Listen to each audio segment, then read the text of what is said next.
So Mr. Joe Blau is back with some brilliant ideas. Yes, this is the developer of Fenix, and today we gotta talk non-custodial bank because I've listened to pretty much a cool Twitter space where Joe Blau was hosting, and some brilliant ideas came out of that. Stick around, stay tuned, like and subscribe. Let's get straight into it. Listen, shout out to Joe Blau, man. Once he published this on Twitter, because I follow Joe, and I went straight into it. It's 3 pages, introduction, services, risk criteria, all of that stuff. Joe Blau broke it down.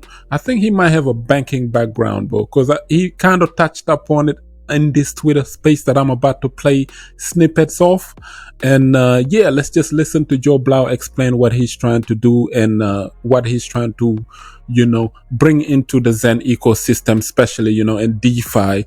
And I think, there's some cool stuff in there. So let's take a listen to Joe Blau and let's break down what is going on here. Whatever that would try to let you earn yield on your Bitcoin. You saw Mt. Gox, right? And now that failed, right? But that was the first place to let you trade Bitcoin online.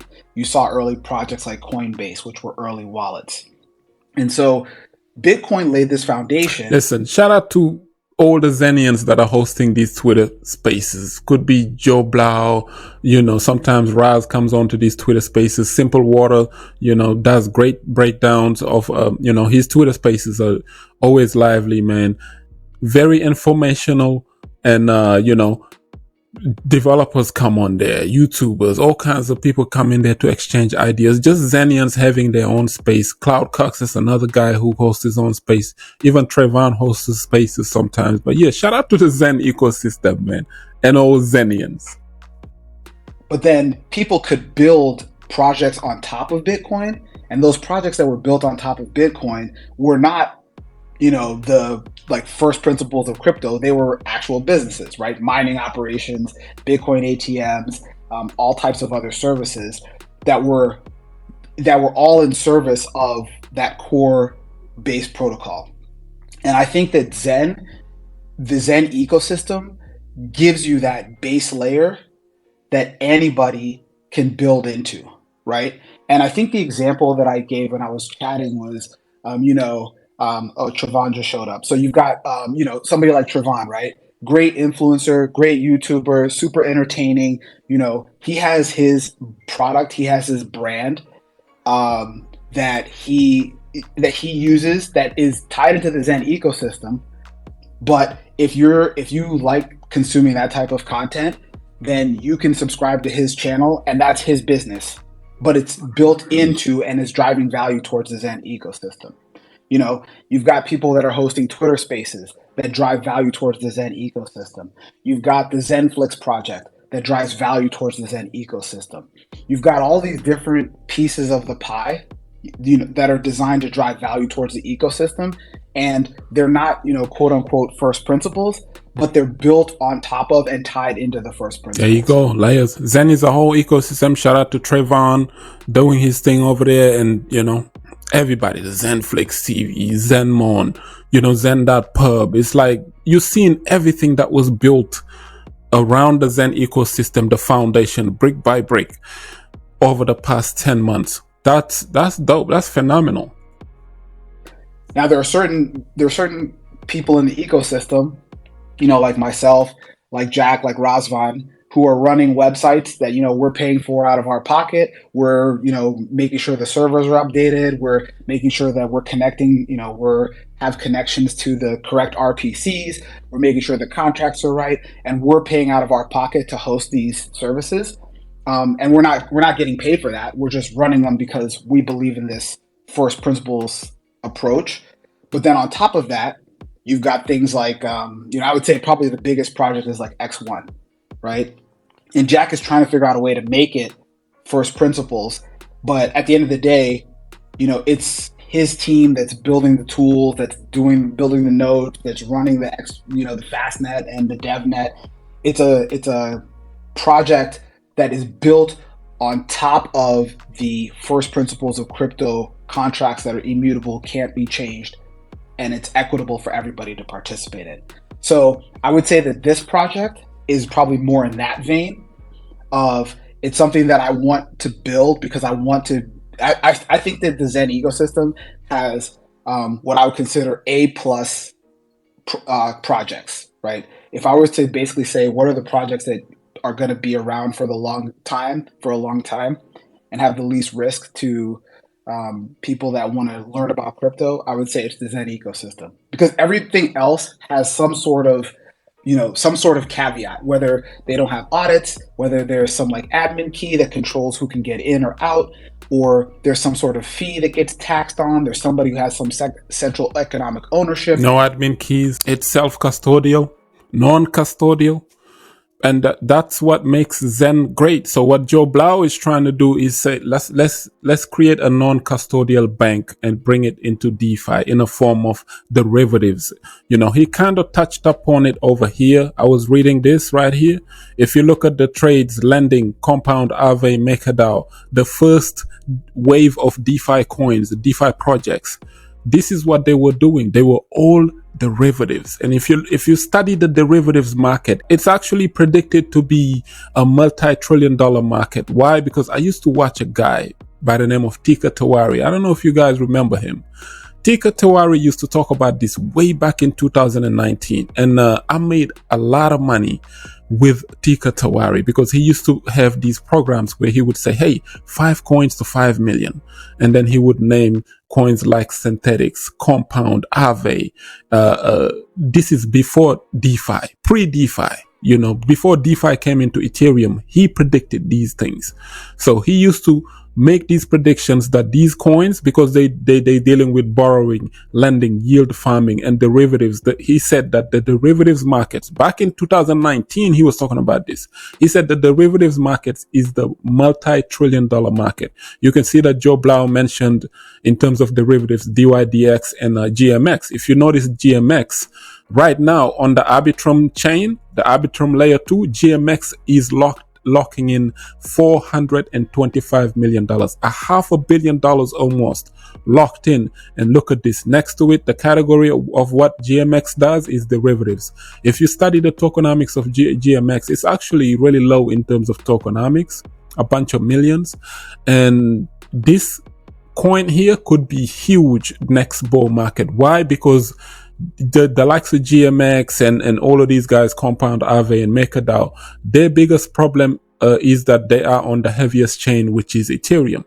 And now imagine Arbitrum, which is a layer 2, is onboarding everything from Ethereum to Arbitrum, making it easier, faster, and more efficient in terms of transaction fees. That right there is the ticket. This is the reason why Arbitrum is one of the most important layer 2s in the game. You know, it's not just about, oh, let's take a deep dive research into Arbitrum and see what they're trying to do and X, Y, and Z. And it is going to be one of the best things ever. But this is what Arbitrum is covering.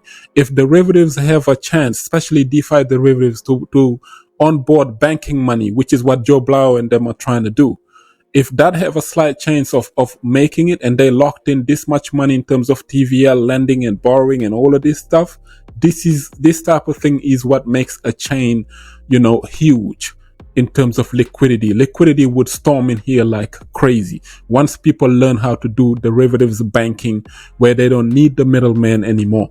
And that, ladies and gentlemen, is what Joe Blau is trying to bring in. And yeah, let's play a little bit more of Joe Blau. I think Zenith came in and asked some questions, interesting ones too, and Joe Blau was breaking it down. Come back to it.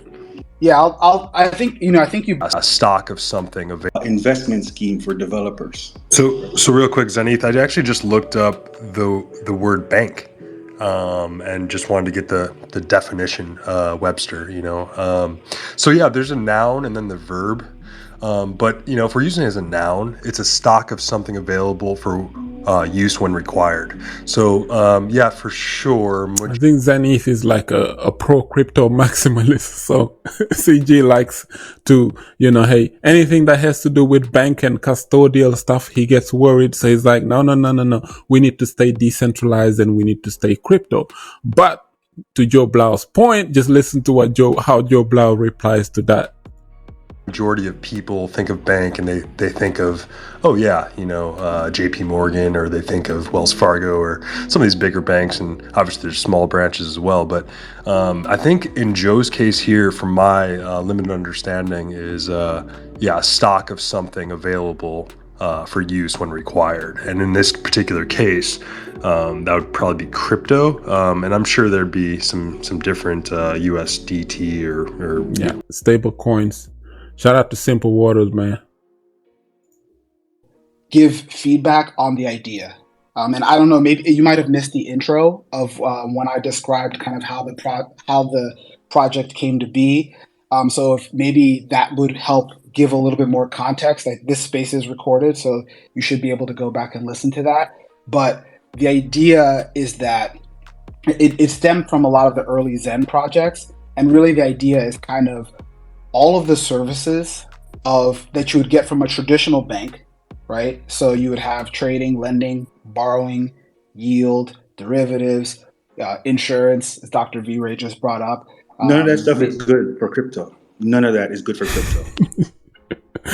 Zenith is a diehard crypto maximalist pretty much. But sooner or later, listen, the two worlds are gonna have to be correlated, bro. Whether people gonna like it or not, banks are coming.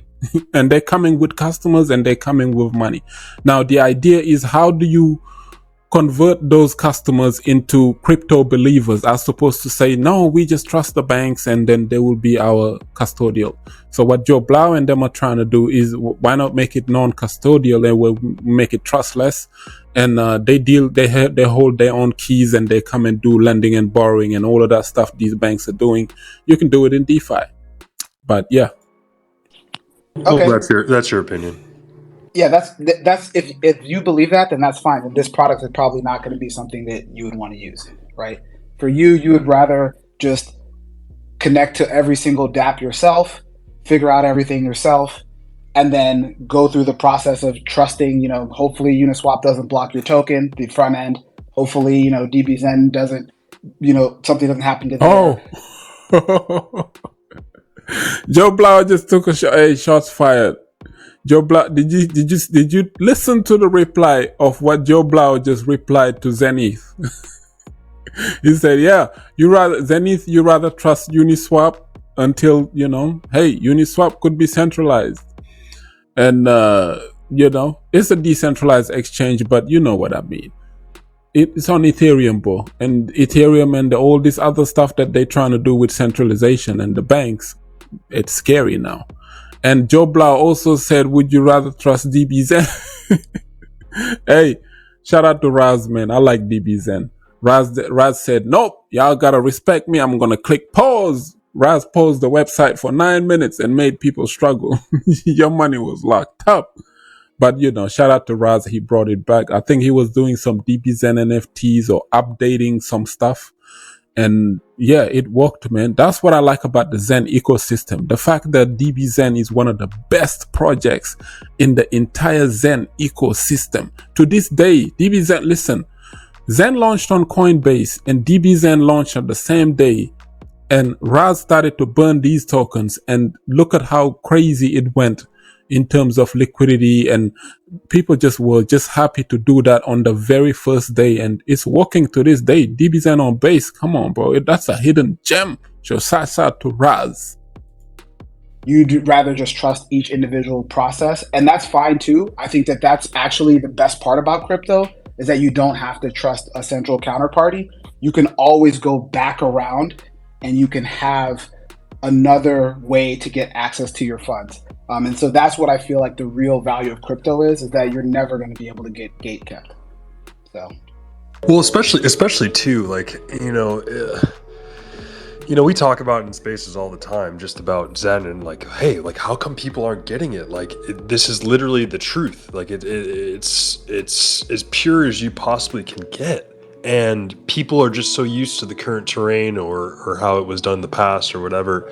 I think just even giving, newbies or, anyone that isn't in crypto an opportunity to be able to play in a way where it's like, hey, if I lose my seed phrase or something like that, and I can always get it back. I know that's like obviously that we've seen in the past, not your keys, not your coins, right? And we've seen a lot of different exchanges and everything like that. Abuse some of the people that have given them the keys. But I think that there is space for being able to bring integrity to it. That's just my perspective, and also just being able to onboard more people, and especially when it's something that could potentially lead back to Zen. Simple water is a point. If it all comes back to Zen, it's beneficial to Zen, then why not try it? It's just a bunch of ideas that I think Joe Blau is putting out there, and he's looking for community sentiment and community's response in terms of how about we become our own bank. And I think Jack's foundation, when he made Xen, when he built Xen, and what Raz is trying to do with the dbxen, because Raz he gamifies the thing, which is dope, man. Come on, you earning out of protocol fees. That's pure DeFi. Like dbxen is true DeFi. Like there's nothing non-DeFi about dbxen. dbxen is one of the best. I like dbxen. It's, you staking your dbxen tokens by burning your Xen, and on top of that, you earning protocol fee off the native token. It doesn't get no better than that. So yeah, Joe Blau also chimed in, and he was talking about, I think, if anyone keys. Besides the user has access to the keys. Yeah, definitely. So there are two concepts that I've been thinking about when it comes to managing your private keys. And the first thing I'll say is that the only person that has access to the private keys is gonna be you. I do not want any responsibility for anybody else's stuff, period. So the way that would work is Shamir secret sharing. It's actually implemented in a few other wallets today. And what it does is it allows you to have social recovery. And what that means is that you can take a private key and break it up into a certain amount of shares. So let's say I have a private key and I want to break it up into 3 shares. I give 1 share to Simple Waters, I give 1 share to Trevon, and I have 1 share. All right, this is where the Nakamoto crypto idea comes. This is where the idea comes now. Instead of doing this though, Joe, if you're listening, I think, I've been talking about this for many years now. Crypto lacks this right here. We need some kind of app, a dApp or a website. You know the same way MetaMask, when you sign up to create a new MetaMask wallet, when you sign up to get a new Exodus wallet, Trezor, Rabi, whatever, there's a section there where they show you your click and you see your seed phrase, and they tell you, hey, this is the time now where you have to manually copy paste your seed phrase. You record it or you memorize it, you write it down somewhere safe. If you lose this, you lose all your funds. Something like that needs to be created in a form of a dApp or a website. That's what I see. An application, a website where the developers of that particular website, Nakamoto dropping, the developers of that particular website won't be able to see you on the front end doing your seed phrases. I.e., for example, you open a new dApp or you're doing your DeFi derivatives. Instead of giving your keys, one part of your keys to one guy and part of your keys to another guy, and it's going to be a 3-way thing, how they do the multi-sig wallets and whatnot in DeFi. Instead of doing that, you can just take your seed phrase and upload it into that database where the people who created that website don't have access to your private keys. Just like when you sign up with MetaMask, they don't know your seed phrase. It's automatically generated, but only you on that screen is able to see that. So you take that seed phrase, you write down MetaMask on top of it, or DeFi derivatives, or non-custodial bank, Joe Blau, or whatever. Write it down so you remember it, and then upload it on that particular website. If everyone does that, So whenever you lose your private keys or whatever, you can always go back to that website or that particular application to retrieve your seed phrase instead of giving it to two or three different people. That's just my opinion. I'm saying if Exodus is able to do something like that by you generating automatically your seed phrase, and every time you go onto a new computer and you can just download the Exodus wallet and recover your seed phrase, why not do that in a form of a large website or something to that nature where they don't have access to that data? So only you can see it. So if Exodus can do that, MetaMask can do that, it can be done in a form of a website instead of sharing it, where you just upload your seed phrase into that website. Nobody has access to it, only you. And if you remember, it doesn't even need, it's going to be one of those websites where you don't need a password, because if you do password thing, people forget their password all the time. Or you can do it a password friendly where people can recover. It's like an email, it can be done in a form of an email where you can, if you lost your password, you can, recover your password and whatnot easily, but then your seed phrase will be always there and accessible. So imagine you have a Rabi wallet seed phrase on that website. You have an Exodus wallet seed phrase on that website. You have a MetaMask wallet seed phrase all on one website, so you don't have to get confused using all of these different passwords where you stored your passwords, your seed phrase everywhere. It should be all just gathered into one thing where the guy on the computer, it's self-custodial. That's what I'm trying to say. But if you can trust Exodus, to automatically generate a seed phrase for you, you should be able to trust a website that creates it the same way Exodus did it, where they can't see your seed phrase. It's automatically generated. You're staring right at it, and it's generated from a third party. You just uploading it. Like when you're uploading it, that's what I'm trying to say. It is not, for example, they can't see it from their end. Only you can see it. And they can do it in a form of empty boxes where the box has a number on it and the number is randomly generated. And then when you click that number, you go back there, there's your seed phrase. Bam. I think that solved this issue. In my opinion, crypto needs something like that because there have been many issues in the past because of people losing this. Listen, 5 to 6 million Bitcoin are lost and gone forever. Like it ain't coming back. Why? Because people from 2011, 12, 13, 14, they all lost their seed phrase. This is not the Mount Gox guys. I'm talking about random Bitcoin OGs that just say, man, I wonder if I can recover my seed phrase. It's Bitcoin wallet sitting there. There's like thousands of Bitcoin in it, but the guy just can't recover it because he lost his seed phrase.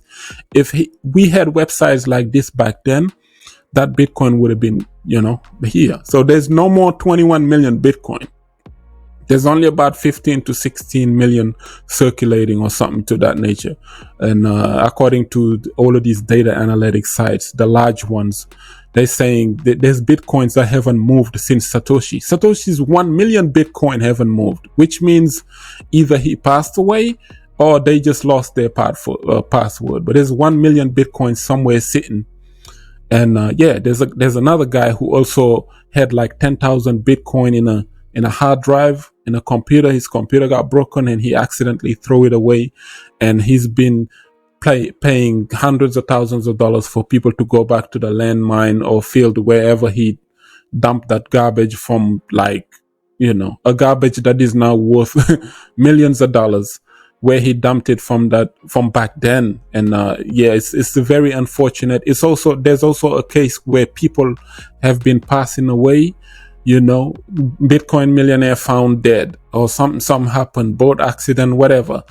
And if something happened to us, like what we're doing, it's unfortunate, but our family won't be able to get access to our seed phrases because we know them, they don't. And that's a very sad thing. So maybe we have to be able to trust somebody in the future where, your family or whatever should have access to your wealth, just like the people who are, for example, wealthier and well off, and they would pass away and it is written in a form of a will stored in a bank somewhere. Sooner or later, if crypto is going to be real money, something like that is going to have to come to crypto. You're going to have to trust somebody else because you're not in control of your life. You can lose your life easily, you know. If that happens, you lost your life. Yeah, you're a billionaire in crypto, you're a millionaire in crypto, but your family is still poor because they don't have access to your funds now, and you're gone. Only you had your seed phrase, and this, in my opinion, solves it. A major website where people can upload all of their things on top of that, and the people on the back end who created that website, they don't have access to that. The Nakamoto crypto site. Like up the video, share it, subscribe, listen. Shout out to Joe Blau, man. This is dope. I've been reading through this, man, the non-custodial bank idea. Hey, that was just my idea instead of doing the three-way thing. But yeah, shouts out to Joe Blau, man. This is brilliant. DeFi needs this. Crypto needs this. We need more devs like Joe Blau because, you know, the brother is sharp, man. He's got it up here. And he's a thinking man, you know.